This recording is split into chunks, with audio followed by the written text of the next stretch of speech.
Hello friends, कहानियाँ किस्से channel में आपका स्वागत है। तो चलिए कहानी का अगला भाग शुरू करते हैं। फ्रेंड्स, पिछले भाग में हमने पढ़ा था चांदनी के मिसकैरेज के बाद रेहान चांदनी को समझाता है, चांदनी मुझे सिर्फ तुम्हारी खुशी चाहिए, तुमसे ज़्यादा मेरी लाइफ में कुछ भी इम्पोर्टेंट नहीं है। चांदनी, तुम्हारा भाई एनजीओ में काम करता है ना, अगर तुम्हें बच्चे की इतनी ज़रूरत है तो हम गोद ले लेंगे। चांदनी, तुम मुझे छोड़कर कहीं नहीं जाओगी, लेकिन कल को बच्चे बड़े हो गए तो वो मुझे छोड़ देंगे बुढ़ापे में, लेकिन तुम मेरा साथ कभी नहीं छोड़ोगी, इसलिए तुम मेरे लिए हमेशा ही खास हो। ये कहते हुए रेहान की भी आंखें भर आई थी। ये सुनकर चांदनी ने एक दफ़ा रेहान को देखा और मजबूती से उसकी बाहों में समा गई। चांदनी हिचकियों के साथ रोने लगी। रेहान ने भी उसको रोने दिया। अब उसने खुद को कोसना बंद कर दिया था और रब की मर्जी मानकर थोड़ा सामान्य हो गई थी। चांदनी को सामान्य देखकर रेहान ने चैन की सांस ली थी। अभी उनकी ज़िंदगी में सब कुछ सामान्य होना शुरू ही हुआ था कि कुछ दिनों के बाद रेहान का वापसी जाने का समय हो गया। लेकिन इस बार चांदनी के सब्र का बांध टूट पड़ा था। वो रेहान को नहीं जाने देना चाहती थी। तभी उसको ध्यान आया, देवर की शादी करने में कर्जा सर चढ़ गया है। अगर वो नहीं कमाने जाएगा तो लोगों का कर्जा कैसे उतरेगा। ना चाहते हुए भी उसने दिल कड़ा किया और रेहान को जाने दिया। लेकिन इस बार रेहान चांदनी को ससुराल नहीं, उसके मायके छोड़ आया। उसने सोचा अपने घर वालों के साथ रहेगी तो उसका मन बहला रहेगा। ये कैसी जुदाई है जो हर बार होती है, ये कैसी कश्मकश है जो मेरे साथ रहती है। तू बेबस वहाँ रहता है, मैं तन्हाई यहाँ सहती हूँ। ना तू कुछ बोल पाता है, ना मैं ही कुछ कह पाती हूँ। रेहान ने उसको यहाँ छोड़ तो दिया था, लेकिन यहाँ भी चांदनी की हालत कुछ सुधरी नहीं थी। इतनी तसल्ली थी, उसके मायके वालों ने उसे कुछ नहीं कहा था, ना कोई एहसास होने दिया था। लेकिन बाहर वाले अब उसके साथ एक नया ताना और जुड़ गया था। जब पति इतना प्यार करने वाला है और सब सही है तो यहाँ मायके में क्यों पड़ी है। ये सुनते ही हजारों दर्द उसके चेहरे पर उभर कर आते थे। यहाँ रहना चांदनी की मजबूरी थी, लेकिन लोगों के ताने उसके सब्र को तार तार कर देते थे। कुछ महीने हुए थे चांदनी को अपने मायके आए और रेहान को बाहर गए। जैसे तैसे चांदनी ने हालात से समझौता कर लिया था। फिर भी वो किसी बच्चे को देखती या किसी के यहाँ बच्चा होने की खबर सुनती तो तकलीफ और पछतावा उसे आ घेरता। उसके चेहरे पर एक निराशा और दुख की लहर छा जाती और लाख समझाने के बावजूद भी वो उस दुख में मुब्तला हो जाती। अभी भी कुछ ऐसा ही हुआ था जब उसकी छोटी देवरानी ने फ़ोन करके उससे कहा था कि वो माँ बनने वाली है। ऐसा नहीं था कि वो इस खबर से खुश नहीं थी। वो अपनी देवरानी की माँ बनने की खबर सुनकर बहुत खुश थी।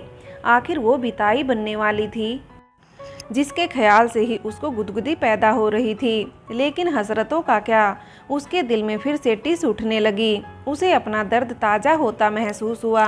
चांदनी हमेशा अपनी देवरानी को फ़ोन करके बताती कि उसे क्या खाना चाहिए और क्या नहीं। वो अपने आप पर पूरा ध्यान देने के लिए कहती।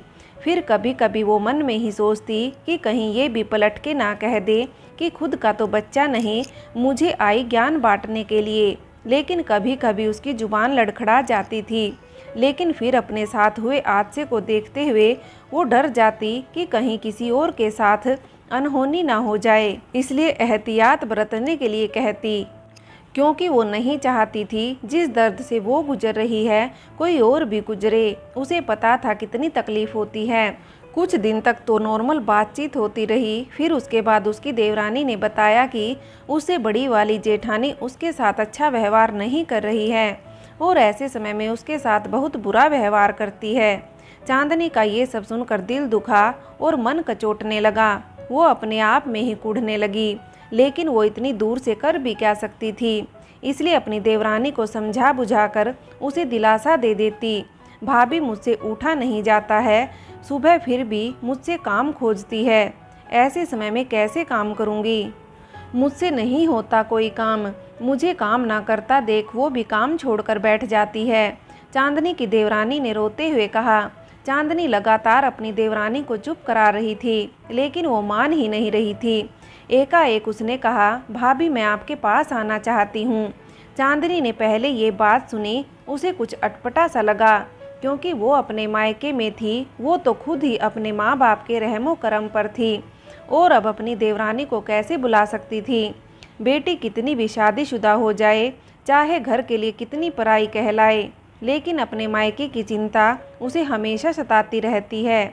यहाँ भी घर के हालात कुछ ठीक नहीं थे, इसलिए वो देवरानी को अपने पास बुलाने से कतरा रही थी।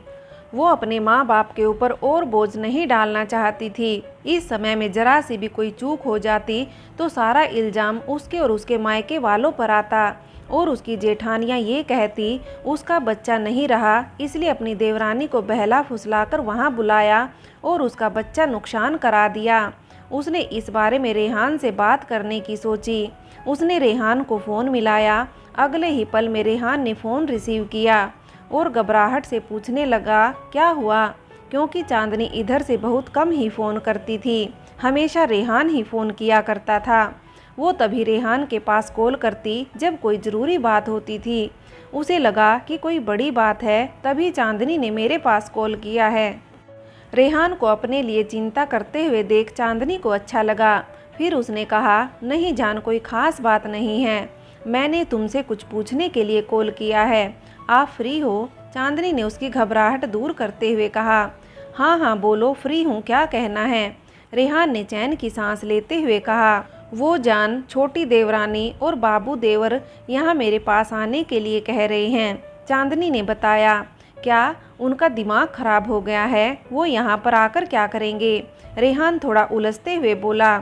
अरे जान, पहले बात तो पूरी सुन लीजिए, चांदनी ने रेहान को ऐसे उलझता देख के बीच में टोका। भाभी उनको अच्छे से नहीं देख रही है, आपको पता है ना उसकी ऐसी हालत है, उसमें उसको परेशान होना सही नहीं है, चांदनी ने रेहान को समझाते हुए कहा। रेहान ने सोचते हुए कहा, आना चाहते हैं तो आने दो, कोई मुश्किल नहीं है, लेकिन उनको बोल देना कि कहीं पास में रूम ले ले, भले ही उनके रूम का खर्चा, खाने पीने की व्यवस्था तुम देखना और आते जाते उनसे मिलते रहना। वो जितना तुम्हारे घर से दूर रहें उतना ही सही होगा। ऐसा ना हो कल को कुछ हो और सारा इल्ज़ाम तुम पर या तुम्हारे घर वालों पर आए। मैं वैसे ही मजबूरी में तुमको छोड़कर वहाँ पर आया हूँ। अपने घर वालों की वजह से बिना मतलब तुम्हारे घर वालों को गुनहगार नहीं बना सकता, रेहान ने गंभीरता से कहा। रेहान का सुझाव चांदनी को भी ठीक लगा। वो भी रेहान की बात से इत्तेफाक रखने लगी। कुछ दिन बाद, ठीक है, जब तुम्हें वहाँ दिक्कत है, कोई तुम्हारा ख्याल नहीं रख रहा है और तुम्हें डर है कि तुम्हारे साथ कुछ अनहोनी हो जाएगी, तो तुम लोग आ जाओ, चांदनी ने कहा। ठीक है भाभी, आपको तो पता है मेरी ऐसी हालत है, तो नीचे के फ्लोर वाला कमरा ढूंढना, उसने कहा। चांदनी ने अपनी मम्मी से कह के हर जगह कमरे तलाश किए जो आस पास हो और निचले फ्लोर पर हो, लेकिन इतनी जल्दी कमरा मिलना मुश्किल था। फिर भी उसने अपनी तरफ से पूरी कोशिश की। अंत में चांदनी ने अपने एक रिलेटिव के पास कमरा खाली देखा। हालांकि चांदनी को वो कमरा उतना अच्छा नहीं लगा। चांदनी की मम्मी ने कहा कि कुछ दिन हमारे पास रह जाएंगे, उसके बाद देखेंगे। चांदनी ने भी सोचा कि माँ ठीक कह रही है, कुछ दिन यहाँ पर रह लें, उसके बाद दूसरे रूम में शिफ्ट कर देंगे। 15 दिन के बाद हम यहाँ पर लव कुश चौक पर खड़े हैं, यहाँ से किधर आना है? चांदनी की देवरानी ने कॉल करके पूछा। अच्छा, तुम लोग वहीं पर रुको, ऐसी हालत में ज़्यादा चलना ठीक नहीं है, मैं अपने भाई को भेज रही हूँ, वो तुम्हें बाइक पर ले आएगा, चांदनी ने जवाब दिया। अगले ही पल उसने अपने भाई को भेजा अपनी देवरानी को लाने के लिए। वो देवर और सामान लिए साथ में आ गए। जब दोनों घर पर आए तो उसने देवरानी को आराम करने के लिए कहा और उनके खाने पीने का इंतजाम किया। चांदनी बहुत खुश थी कि उनके घर नन्हा मेहमान आने वाला है। उसने सोचा कि उसके जीवन का खालीपन अब ख़त्म हो जाएगा। वो अपनी तरफ से भरपूर कोशिश कर रही थी कि सब अच्छा हो, किसी को कोई शिकायत का मौका ना मिले। चांदनी अपनी देवरानी का पूरा ख्याल रखती, उसे कोई भी काम को हाथ नहीं लगाने देती थी। उसने अपने घर वालों को भी मना कर रखा था उससे कोई काम ना करवाए।